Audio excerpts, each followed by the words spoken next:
What defines a nation? Its landmarks?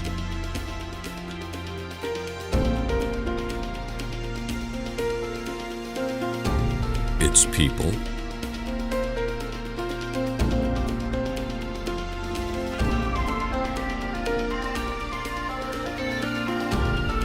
Or its culture?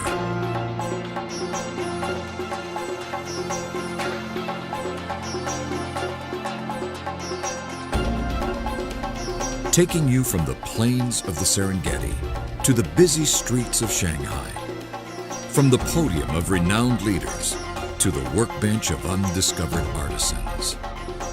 This is Portrait of a Nation. Ghana.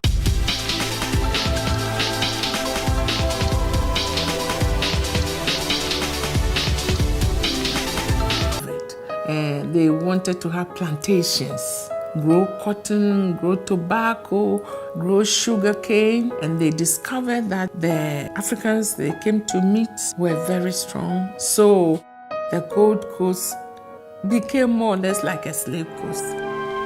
Ancient forts recall the latter centuries, an era of traders from Europe, a time of gold and slavery, a time of darkness. Emilia Castle was built in 1482 by the Portuguese to protect what they had discovered. It was the first fortification that was built for the trade. So along the coast were dotted quite a number of these fortifications where slaves were kept and shipped off to the Americas.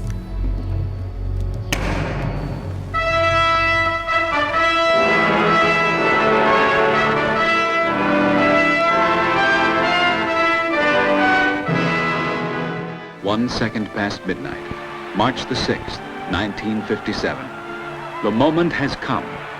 Here in West Africa, a nation is born. Ghana is free. Ghana was the first country in sub-Saharan Africa to gain independence, and it was great news for Ghana and the rest of Africa. Fortunately, we had a leader, Kwame Nkrumah, who had experienced a bit of racism in the Americas, who had lived in Britain before, and so who was quite passionate about the rights of Ghanaians to take care of themselves. He said, we prefer independence with danger than servitude in tranquility.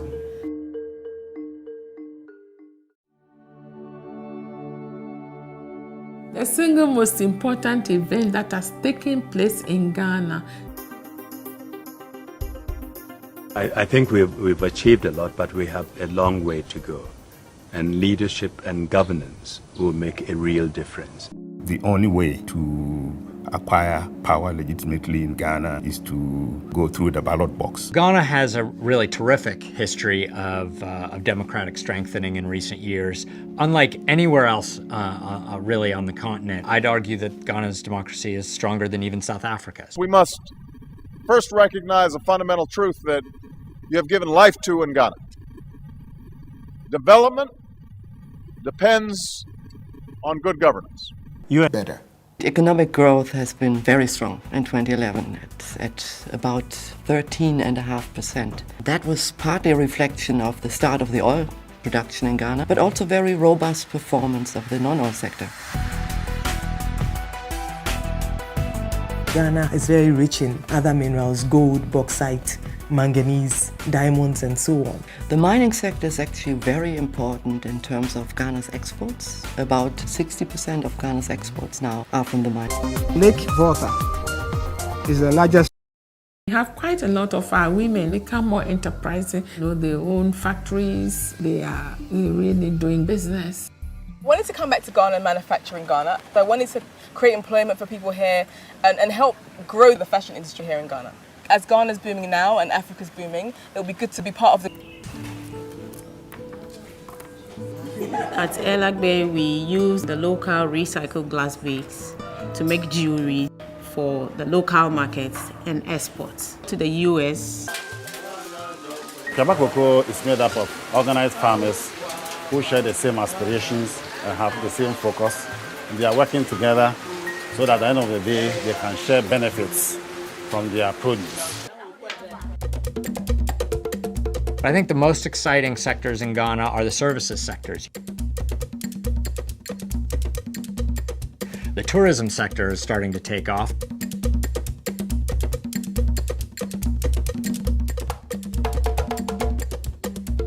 No problem. There are a lot of beautiful hotels being built now, and I fell upon the Monticello. It's in a beautiful area in Accra. The food is great, the staff is friendly, so it couldn't be better for me. Ghana certainly is a place to visit. I believe the culture of Ghana is a rich and colourful culture, and the people in Ghana will make your visit extra special.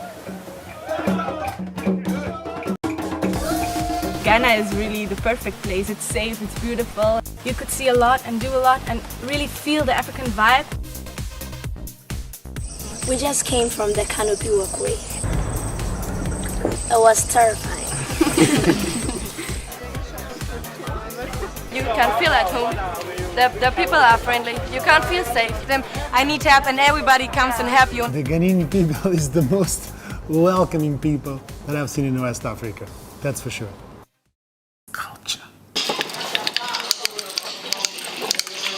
Kente cloth is our heritage. It was worn by royals in the olden days, and it's a sacred material. The red hues, the greens, and the rich gold all represent something in our culture.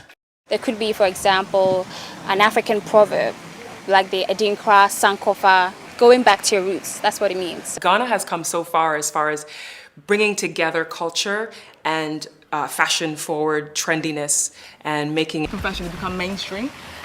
Print has become more accepted globally. So for us, it's good because other people outside are accepting us for our prints. And we're bringing to the market. Apple is launching the first ever African or socially responsible products in their store. I'm happy to say that these products are Della products, handmade by our team.